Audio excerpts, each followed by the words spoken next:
할렐루야, 할렐루야.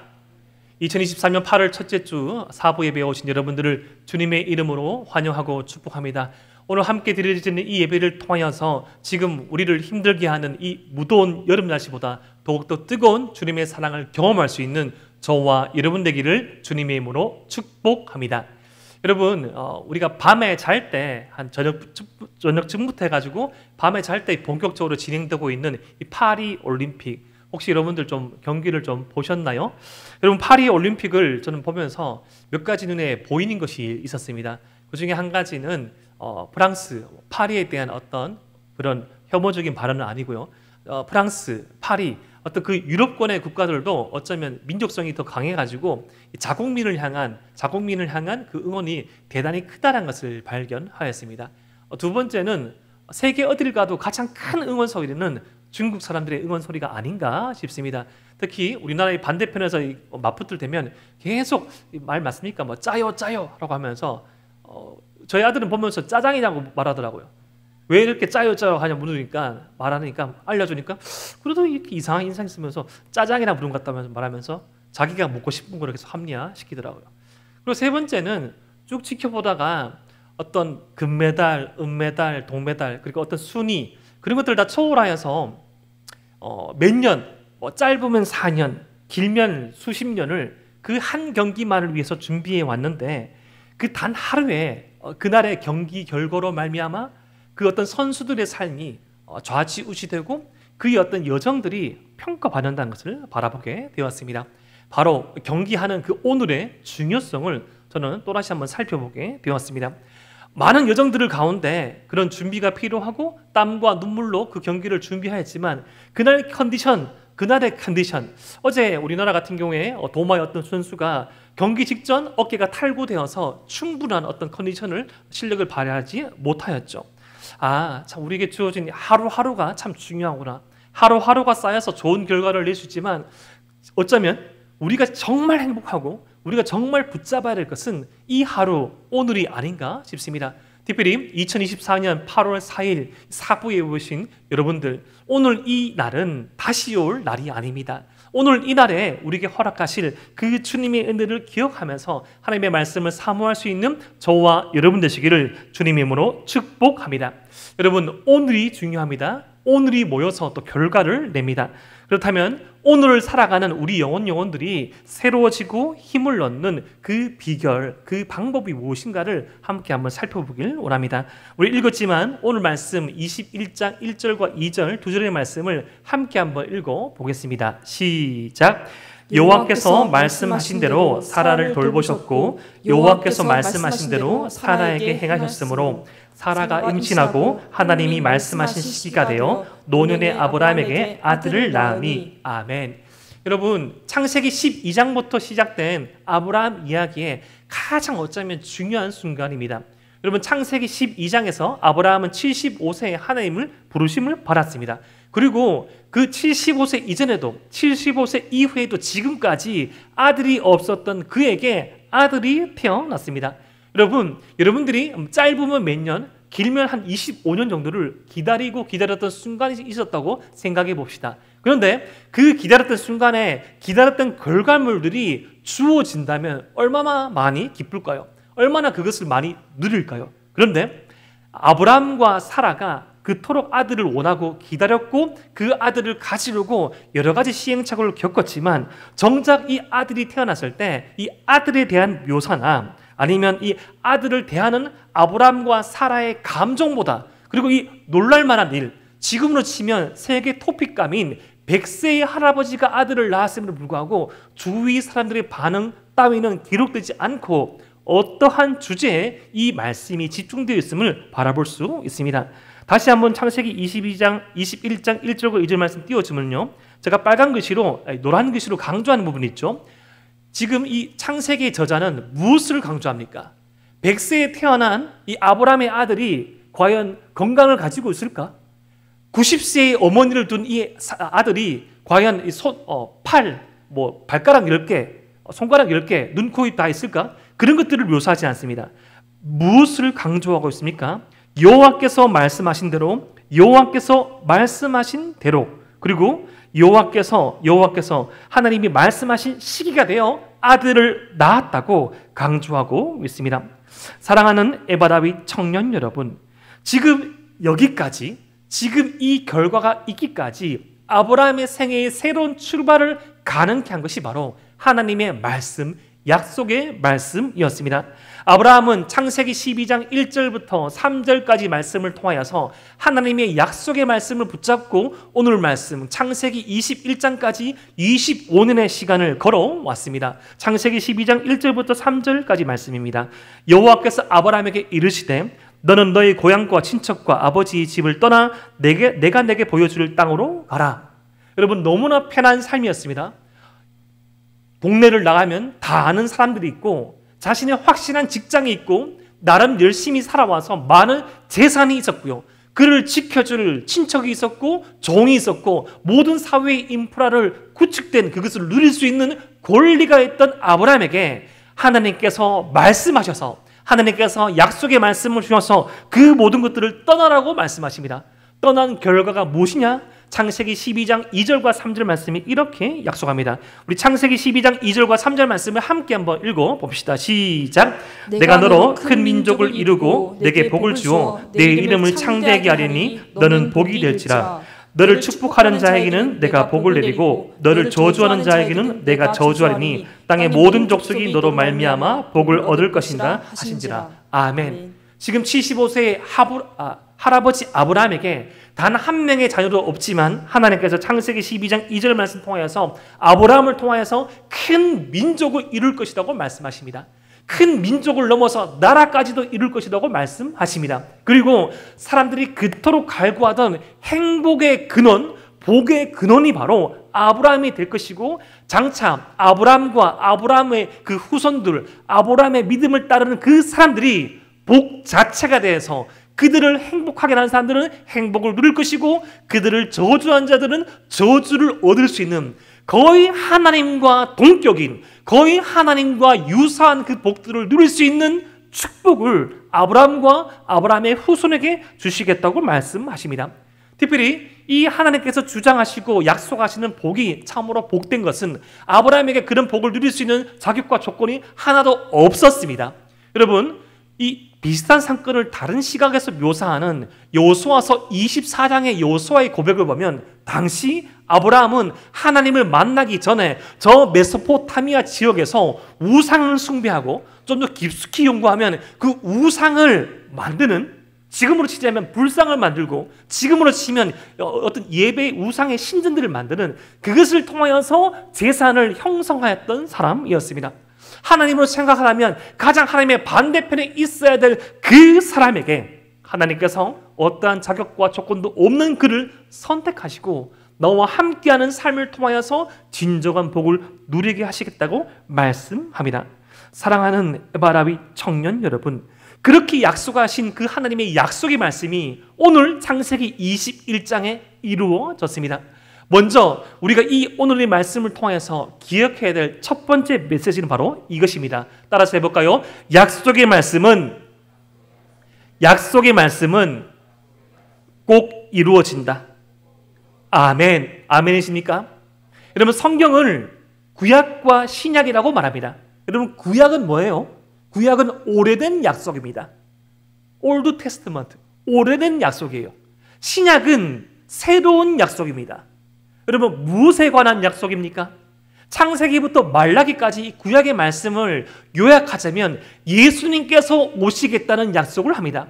여러분, 예수님께서 왜 오셔야 됩니까? 창세기 1장에서 너무나 완벽한 세상을 만드셨고 하나님의 형상으로 하나님을 대신하여서 하나님과 함께 이 복된 세상을 살아갈 수 있는 아담과 하와를 지으셨고 보시기에 좋았더라. 그 좋은 상태, 세상의 어떤 외적인 데이터나 세상의 비교의 결과값으로 주어지는 좋음이 아니라 그냥 그 존재만으로 좋은, 그 자체가 좋은 그 행복, 그 선함, 그 사랑을 표현한 이 토부라는 표현을 저와 여러분 하나님이 형상에게 하셨습니다. 그런데 그 하나님의 형상, 하나님의 동반자, 하나님의 종이었던 이 아담과 하와가 하나님을 배신하여서 하나님과 같은 자리에 오르려고 하나님 교회의 죄를 범하게 되죠.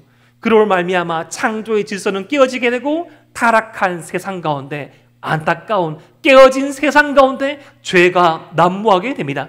그 깨어진 세상 가운데 하나님께서 태초에 천지를 지으시고 보시기에 좋았던 그 선한 세상을 다시금 회복시키시고 그 선한 행복을 누리게 하시려고 하나님께서 아브라함을 통하여서, 그 아브라함의 후손을 통하여서 한 가정을 구원하시고 한 가문을 구원하시고 한 민족을 이루셔서, 사람의 삶이 꼭 더 많이 가지고 더 많은 힘을 가지고 그것으로 남들을 학대하고 남들 위해 군림하는 것이 참된 복이 아니라 아브라함과 같은 삶, 아브라함의 후손과 같은 삶, 하나님의 말씀 붙잡고 살아가며 주님께 의지하고 의존하며 살아가며 그 복을 전하고 그 복을 행하는 삶이 복된 것인구나를 보여주는 그 삶의 구약의 그 결말 가운데 결국 사람의 힘만으로는 그것을 이룰 수 없고 하나님의 한 분 아들이신 예수님이 오셔야 된다는 그 약속의 말씀을 바라보게 하는 말씀이 바로 구약 말씀이며,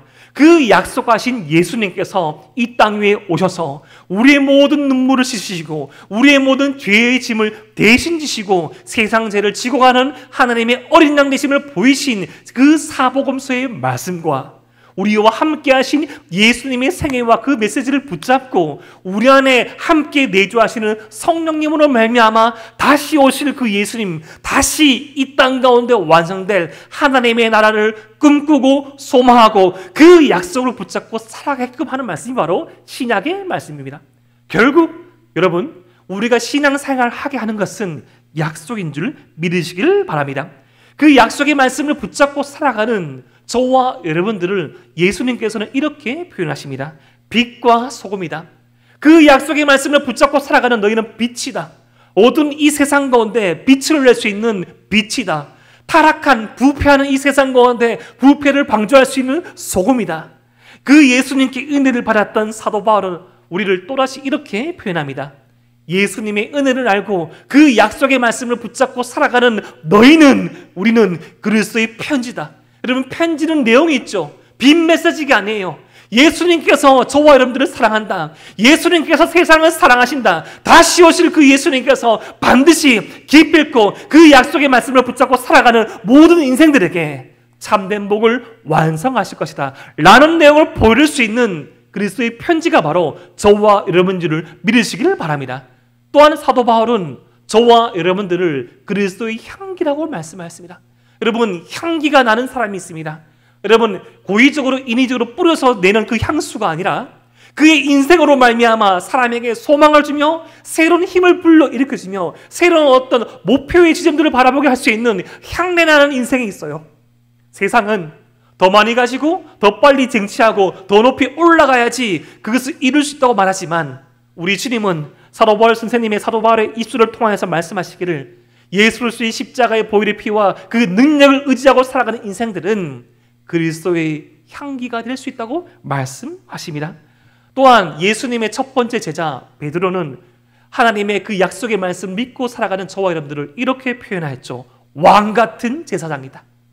우리는 하나님의 아들을 딸이기 때문에 만왕의 왕 대신 하나님의 자녀이기 때문에 왕입니다. 왕자여 공주입니다. 그런데 이 세상 가운데 죄의 그 해결의 문제를 선포할 수 있는, 죄의 사함을 선포할 수 있는 제사장과 같은 역할을 감당하기에 왕 같은 제사장이라 말씀하였습니다.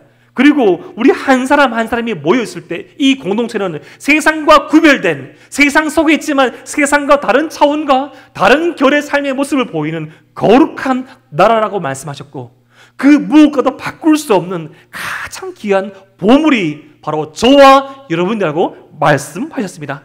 바로 약속의 말씀을 붙잡고 살아가는 자, 바로 그 약속의 말씀을 붙잡고 살아가는 자의 정체성이 이것임을 잊지 마시길 바랍니다.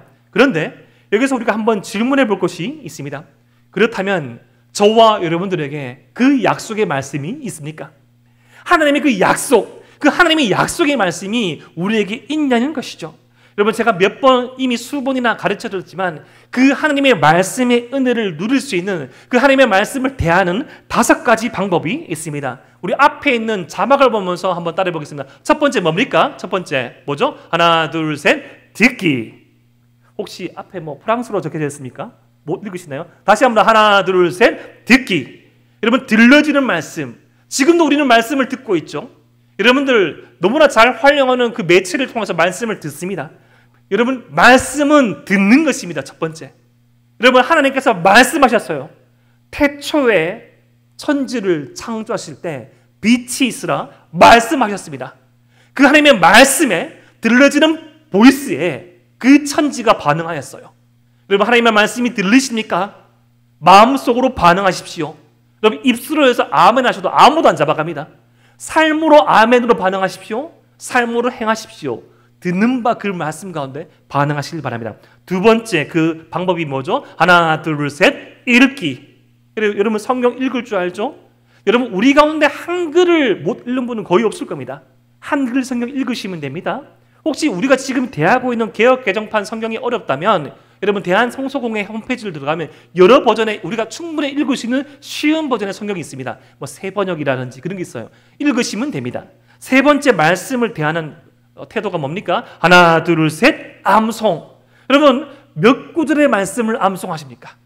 예, 암송을 더 할 수도 있어요. 하지만 자꾸 듣고 읽다 보면 우리 입술에, 우리 입에 담겨지는 말씀, 그것이 자연스럽게 암송되는 것입니다. 이것이 좀 더 발전되어지면 네 번째 단계가 뭐죠? 하나, 둘, 셋. 연구. 여러분, 하나님의 말씀에 대해서 선한 궁금증을 한번 가져보셨습니까? 여러분, 아니면 단순한 호기심이라도 괜찮습니다. 저에게 물어보셔도 되고요. 아니면 세워진 리더에게 물어보시면 되고요. 아니면 부모님께는 물어보시면 썩낼 수도 있습니다. 여러분들이 말씀을 지금부터 잘 듣고 읽고 암송하고 연구하면 나중에 제일 편한 것 중에 하나가 자신의 자녀에게 할 말이 있습니다.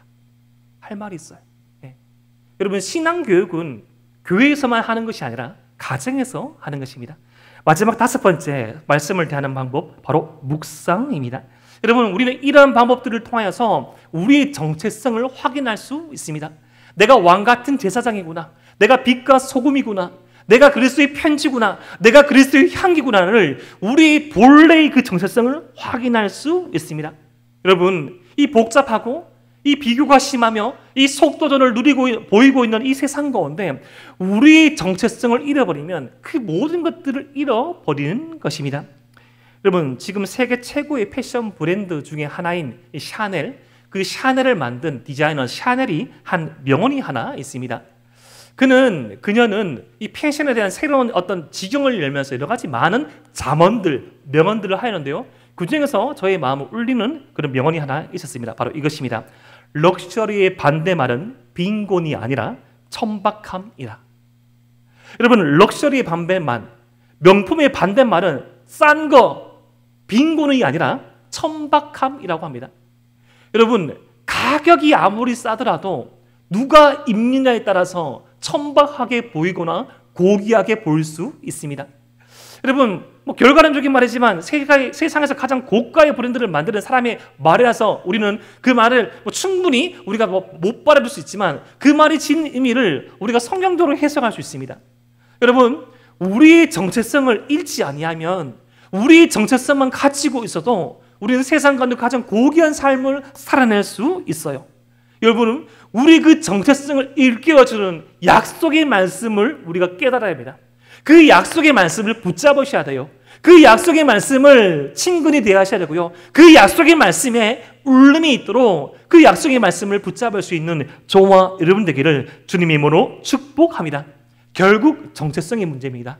우리의 참된 정체성은 그 약속의 말씀 가운데 깨달으셨음을 믿으시기를 바랍니다. 오늘 말씀을 통해서 우리가 기억해야 될 두 번째 메시지는 바로 이것입니다. 따라해볼까요? 약속의 말씀은 하나님의 방법과 하나님의 때에 이루어진다. 여러분, 75세 아브라함은 하나님을 만났습니다. 약속의 말씀을 받아들였어요. 그런데 그 놀라운 약속을 말씀을 받고 약 25년이 지나기까지 수많은 시행착오가 있었습니다. 아브라함은 처음 하나님을 만나고 그 약속의 말씀을 따랐을 때 처음 한 걸음 한 걸음은 참 놀라운 순종을 했습니다. 우리가 창세기 12장 1절부터 3절 말씀만 한번 기억해 봅시다. 여러분, 75년 동안 익숙한 그 고향을 떠날 수 있습니까? 내가 당장 섬겨보지 못한, 내가 인격적인 교제하지 못한 이 새로운 이 신이 나타나서, 그런데 좀 다를 수는 있죠. 이제까지 우상을 만들고 우상을 팔았을 때 그 우상과 인격적인 교제는 못했을 겁니다. 그런데 말씀으로 나타나신 그 여호와 하나님, 그 하나님께서 자신의 삶에 개입하시고 자신의 삶에 말씀하시고 자신의 삶에 복을 선포하시는데, 하나님께서 아브라함에게 선포하신 그 복은 현재는 당장 일어나지 않았거든요. 약속의 말씀의 형태로 주어졌어요. 그런데 놀랍게도 아브라함은 첫 몇 걸음은 놀라운 행보를 보입니다. 그 고향과 친척과 아버지 집을 버리고 하나님께서 가라 말씀하신 그곳을 향해서 갑니다. 그런데 여러분, 이러한 믿음의 행보는 저와 여러분들로 있었지 않나요? 여러분, 처음 우리가 주님을 뜨겁게 만났을 때, 예를 들어서 여러분들의 어떤 청년의 시기, 어떤 중고등학생 시기, 아니면 불과 얼마 전의 시기, 주님을 뜨겁게 만났을 때 그때는 모든 것들이 가능하게 보입니다. 아니, 모든 것들이 가능했습니다. 하지만 시간이 지나면서 공동체에서 함께 신앙생활하고 있는 지체들을 바라보면서 나 자신을 바라보면서 실망하고 실수하고 또한 그 실망과 실수가 합쳐져서 실패함으로 말미암아 하나님의 말씀을 믿긴 믿지만, 하나님의 약속의 말씀을 믿긴 믿지만 나만의 방법과 나만의 타이밍으로 그 약속의 말씀을 기다리고 성취되기까지 그렇게 때를 쓰고 있지는 않습니까? 그렇게 점점 아브라함은 변해가면서 하나님의 말씀을 아브라함의 방법과 아브라함의 때에 맞춰서 맛보려고 했습니다. 그러면서 자연스럽게 모든 사람이 그러하겠지만 아브라함이 가장 소중하게 여기는 것은 바로 자기 자신이었습니다. 자기 자신이 약속의 말씀보다 더 위에 있어서 그것을 선택할 수 있는 권리를 행사하려고 했습니다. 여러분, 자신을 보호하기 위해서라면, 아브라함 자신을 보호하기 위해서라면 지난주 말씀 통해서 살펴봤듯이 사랑하는 아내도 줄기차게 25년 동안 동생이라고 거짓말할 수 있습니다. 자신의 목숨을 살리면요, 또 나머지 많은 일들도 있었죠.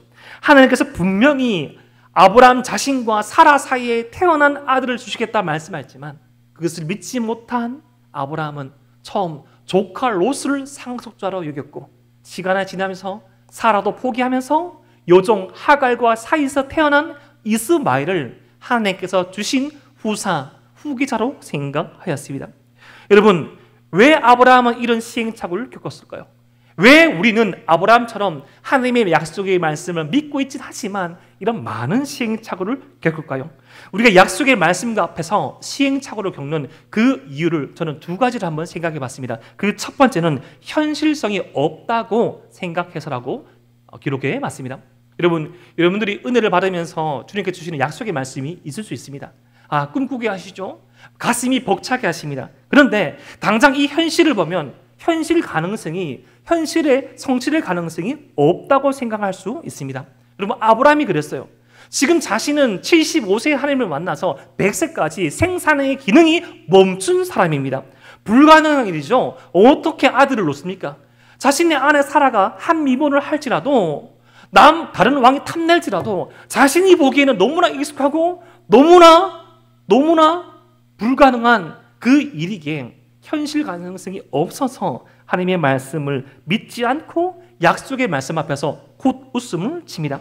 두 번째 이유가 저는 좀 더 심각하고 가슴 아픈 것 같습니다. 약속의 말씀 앞에서 우리가 방황하고 시행착오를 겪는 두 번째 이유는 굳이 원하지 않기 때문입니다. 말씀을 들어요, 말씀을 읽어요, 말씀에 부딪힘이 있어요, 찬양 가운데 예배 가운데 조전받습니다. 하지만 그 어떤 잠깐 좀 희미하게, 좀 명확하진 않지만 조금 보여주시는 그 비전과 조금 가슴을 울리는 나의 어떤 바람과 그 꿈들이 당장 현실에 생각해보면 굳이 필요하지 않습니다. 하나님께서 내게 주시는 선한 부담감, 하나님께서 우리 공동체에 주시는 어떤 비전들, 이 강대상을 통하여서, 이 약속의 말씀을 통하여서, 찬양을 통하여서, 개인적인 말씀의 묵상을 통하여서 이렇게 주어지는 말씀이 굳이 지금 내가 그 말씀에 순종할 이유를 찾을 수는 없습니다. 여러분, 아브라함도 그랬어요. 아브라함도 굳이 자신과 사라 사이에 태어난 아들이 필요 없었습니다. 절충 안으로 젊은 요정 하갈과 자신 사이에 태어났던 이스마엘이 약속의 후계자라고 생각하고 하나님께 이렇게 말했습니다. 하나님, 이스마엘이나 하나님 앞에 살길 원합니다. 하나님께서 나타나셔서 너와 사라 사이에 아들이 태어날 것이라 말하니까 호두숨을 치면서 하나님 지금 주신 이스마엘이나 그렇게 살길 원합니다. 이렇듯 아브라함도 하나님과 그 약속의 말씀에 있어서 평행선을 그리고 살아왔습니다. 사랑하는 에바라비 청년 여러분, 여러분들의 그 가슴을 때리는, 여러분들의 가슴 속에 그 선한 부담감을 주는 여러분의 삶을 뒤돌아보면서 때로는 어떤 믿음의 선배들, 때로는 간증들, 때로는 후배들, 우리 스스로에게 메아려 쳐오는 그 부담감의 그 말씀 앞에서 너무 쉽게 터부시하고 그것을 듣지 않고 필요 없다고 생각하진 않습니까? 그것은 뭐 세바시나 나오는 그런 강연자들의 말이지. 그것은 인스타 쇼츠에 나오는 그런 사람들 말이지. 그것은 인플루언서, 선한 기독 인플루언서의 말이지. 내가 무슨 뭐 성경 통독이야. 내가 무슨 성김이야. 내가 무슨 뭐 선교야. 내가 무슨 꾸준한 경건의 생활이야. 그냥 조금 더 내 생활이 안락해지면, 조금 더 이 상황이 바뀌면, 내가 어떤 것을 통과하고 내가 어디에 정착하면 그렇게 되겠지. 여러분, 하나님의 말씀을 순종할 시간은 바로 오늘입니다. 오늘입니다. 오늘. 과거, 그저께, 3년 전, 10년 전 그 은혜는 그것으로 말미암아 살아가는 것이고, 오늘 지금 우리에게 들려지고 우리가 몸부림치며 살아갈 그 은혜 앞에 반응한다면 하나님께서는 새로운 역사를 이루시기를 원하십니다. 그 오늘 우리에게 주어진 이 하루를 통해서 주님 앞에 선한 반응을 하시는 저와 여러분 되시기를 주님의 이름으로 축복합니다. 하나님께서는 이러한 신행착오를 겪어왔지만 지난주 말씀을 통해서 살펴봤듯이 아브라함의 그 수고와 실패의 시간 가운데 눈물을 기억하셨습니다. 하나님께서는 그 아브라함을 선지자로 부르시며 그에게 장차 어떠한 사명을 감당할 것인지 말씀해 주셨고요. 그렇게 하나님의 말씀을 붙잡고 많은 시행착오를 겪어왔지만 그 말씀의 테두리 안에 있었던 그 아브라함에게 그 약속의 말씀이 성취됨으로 말미암아 이 땅 가운데서는 누릴 수 없는 미소를 띠게 하십니다.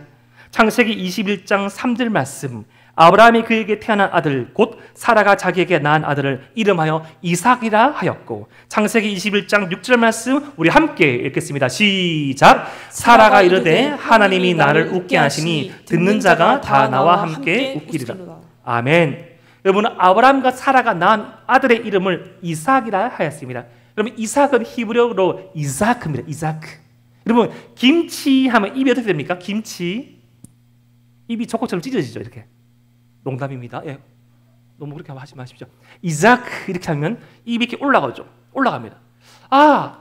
이 꼬리가 올라가는 만큼 미소가 지어진다. 웃음이라는 말이 바로 이삭입니다. 이삭. 그런데 미소, 웃음이란 뜻을 가지고 있는 이 이름이었지만 그 이름을 짓기까지는 참 가슴 아픈 사연이 있었습니다. 창세기 18장에서 소돔과 고모라 땅을 심판하러 가는 그 하나님과 천사들을 아브라함이 융성한 대접을 하고 내년에 너희 태중 가운데, 너희 아내 태중 가운데 아들이 태어날 것이라는 그 말씀을 듣게 됩니다. 그런데 너무나도 그때까지 그들의 상황이 좋지 않아서 사라가 너무너무 가슴이 아파서 이렇게 반응합니다. 창세기 18장 10절부터 12절 말씀, 그가 이르시되 내년 이맘때 내가 반드시 내게로 돌아오리니 내 아내 사라에게 아들이 있으리라 하시니 사라가 그 뒤 장막문에서 들었더라. 우리 창세기 18장 11절과 12절 말씀 함께 읽읍시다. 시작. 아브라함과 사라는 나이가 많아 늙었고 사라에게는 여성의 생리가 끊어졌느니라. 사라가 속으로 웃고 이르되 내가 노사하였고 내 주인도 늙었으니 내게 무슨 즐거움이 있으리요. 여러분, 하나님께서 내년 이맘때 아들이 태어날 것이라는 그 말씀하셨을 때 문 밖에서 사라가 그 말을 듣게 됩니다. 그런데 속으로 웃게 되죠. 여러분, 이 웃음은 여러 가지 의미가 담겨져 있는 웃음입니다. 쓴 웃음이죠. 내가 무슨 아들이야. 이런 시도도 해보고 저런 시도도 해보고. 제가 아는 부부 가운데 참 어려움 가운데 난임을 한 12년 정도 겪은 부부가 있었습니다. 여러분, 저도 뭐 평범한 시간이었지만 저는 첫째 아이가 태어나기까지 한 6개월 정도의 시간이 걸린 것 같습니다. 평범하게 6개월만 시간만 걸려도 제가 그렇게 담대함이 부족한 사람이 아닌데 3개월쯤 지나가니까 3개월 계속 이제 계획을 하는데 안 생기니까 4개월째 됐을 때 제가 병원에 가보려고 했거든요. 그런 시간이 아니라요, 여러분. 1년, 2년, 3년, 12년. 참 밝은 부부였고 참 맑은 모습이 있던 분이었지만 참으로 많이 힘들어했습니다. 그런데 그 12년이 지나고 아이가 생겼을 때 그 앞에서 하나님 앞에서 하염없이 눈물 흘리던 그 모습을 기억합니다. 그런데 저는 그 전에 준비 과정도 봐왔기 때문에 얼마만큼 많이 절망하고 얼마만큼 많이 허탈해하며 길가에 지나가는 아이만 바라봐도 눈물을 흘리는 그 여집사님의 눈물을 저는 잊을 수 없습니다. 여러분, 지금 이 사라의 이 웃음은 비웃음까지는 아닙니다. 그럼 이 웃음의 의미가 무엇일까요? 비웃는다면 누굴 비웃는 것일까요? 감히 저는 하나님이라고 생각하지는 않습니다. 자신을 향한 비웃음이겠죠. 이렇게 저렇게 해봤는데, 그렇게 약속의 말씀을 하나님께 주셔서 이렇게 저렇게 살아왔는데 100세가 가까이 된 우리 남편이 그 젊은 여종과 만나가지고 그렇게 아들 놓은 것도 대단한 것이지. 나는 안 돼. 난 90세의 할머니인데 내가 뭘 하겠어.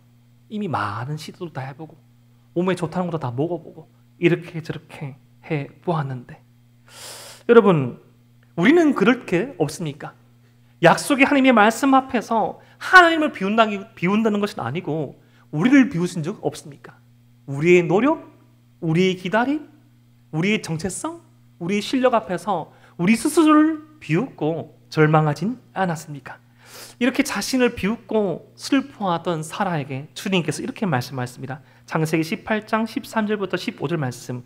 여호와께서 아브라함에게 이르시되 사라가 왜 웃으며 이르기를 내가 늙었거늘 어떻게 아들을 낳으려 하느냐? 여호와께 능하지 못한 일이 있겠느냐? 기한이 이를 때 내가 내게로 돌아오리니 사라에게 아들이 있으리라. 사라가 두려워서 부인하되 이르되 내가 웃지 아니하였나이다. 이르시되 아니라 내가 웃었느니라. 여러분, 우리 하나님 모든 사람의 마음을 뚫어보시잖아요. 지금 사라의 이 말은 어쩌면 거짓말이죠. 하지만 어떤 이 거짓말도 하나님 넘어가십니다. 친근하게. 아니야, 넌 웃었어. 왜 더 심하게 안 다그치실까요? 저는 그 웃음이 하나님을 향한 비웃음이 아니라 자신의 인생을 향한 쓴 웃음임을 주님께서 아시고 거둬들였다고 저는 생각합니다. 사랑하는 에바라위 청년 여러분, 주님 앞에서, 약속의 말씀 앞에서 우리 자신을 비웃어 본 적 없습니까?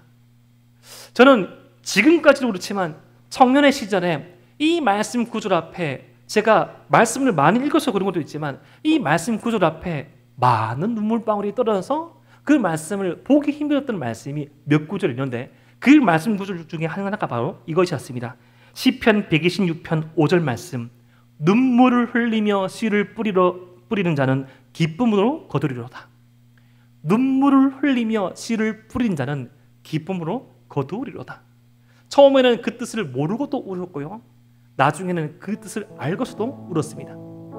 그러면 시편 126편 이 말씀은 성전이 파괴된 그 이스라엘 사람들이 그 무너진 성전체를 바라보며 나가면서 다시금 그 성전을 재건하신 주님을 바라보면서 성전에 올라가면서 불렀던 찬양입니다. 그 조상들의 악행으로 말미암아 무너진 이스라엘의 현실을 바라보며 다시금 오늘 하루 눈물의 말씀, 눈물의 약속의 말씀을 뿌림으로써 나중에 이 아브라함과 같이 많은 믿음의 조상들과 같이 그 기쁨의 열매를 거둘 그 날을 소망하면서 이 노래를 불렀던 것입니다. 사랑하는 에바라위 청년 여러분, 오늘 혹은 그 이전에, 수년 전에, 십수년 전에 여러분의 그 가슴 속에 심어졌던 그 약속의 말씀은 안녕합니까? 그 말씀이 뿌려지고 좀 뿌리 내리고 싹이 틔우다가 현실과 자기 자신과 타인과 어떠한 사건과 사고로 말미암아 그 씨앗이 말라 비틀어 있진 않습니까? 하지만 다시금 주님께서 말씀하십니다. 약속의 말씀을 뿌리는 자 기쁨으로 거두리로다. 여러분, 지금 이 시기에 우리가 할 수 있는 가장 고귀하고 가치 있는 일은 그 수많은 시행착오를 겪을 수 있지만 우리에게 뿌려진 그 씨앗을 놀라운 열매로 거두게 하실 그 하나님을 믿고 오늘도 그 말씀과 계획 안에서 한 걸음씩 나아가는 것입니다. 예전에 제가 식목일을 기념하여서 글로벌 K 약속된 기적 나무를 심는 사람들이라는 다큐멘터리를 본 적이 있습니다. 그 다큐멘터리가 방영될 그 시점으로 하여서 24년 전 어떤 인도네시아에서 큰 화재가 난 마을이 있었는데 지금의 사진 한번 띄워주면 그 화재가 생각나지 않은